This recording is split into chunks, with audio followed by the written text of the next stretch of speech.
Agniveer scheme में pension का मुद्दा सबसे अहम है और इस वजह से सांसदों की पेंशन की भी चर्चा हो रही है। कुछ दिनों तक इस बात पर भी डिबेट हो रही है कि अगर सांसदों को पेंशन दी जा सकती है तो अग्निवीर को पेंशन क्यों नहीं दी जा रही है।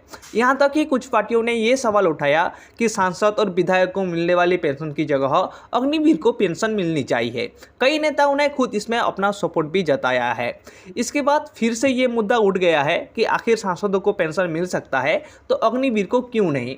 साथ ही चर्चा इस बात पर भी है कि सांसदों को कार्यकाल पूरा नहीं करने पर भी पेंशन मिलती है। ऐसे में जानते हैं कि आखिर सांसदों को पेंशन मिलने के क्या नियम है और सांसदों को कितनी पेंशन मिलती है।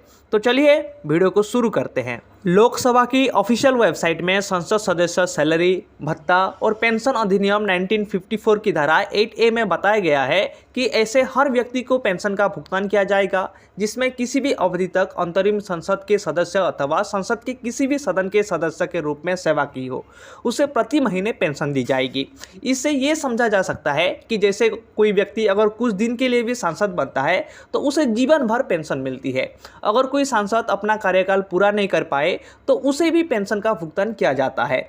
इसके साथ ही ये भी नियम है कि अगर कोई नेता पूर्व सांसद की पेंशन ले रहा है और फिर मंत्री बन जाता है तो उसे मंत्री पद की सैलरी के साथ ही पेंशन मिलती है। इसके अलावा जैसे मान लीजिए कोई नेताजी 5 बार सांसद बनते हैं तो उनकी पेंशन भी उसी हिसाब से बढ़ोतरी हो जाएगी, यानी जितने ज़्यादा दिन सांसद रहेंगे उतनी ही ज़्यादा पेंशन मिलेगी। इतना ही नहीं, जैसे मान लीजिए अगर कोई व्यक्ति पहले विधायक था और फिर सांसद बन जाता है तो ऐसा नहीं है कि उसे सिर्फ सांसद की ही पेंशन मिलेगी। इस स्थिति में उसे विधायक और सांसद दोनों की पेंशन मिलेगी। अब बात करते हैं कि आखिर सांसदों को पेंशन कितनी मिलती है। दरअसल कुछ साल पहले 2010 में सांसदों के कानून में संशोधन किया गया था। इसके अनुसार सांसदों को हर महीने 20,000 रुपये देने का प्रावधान है।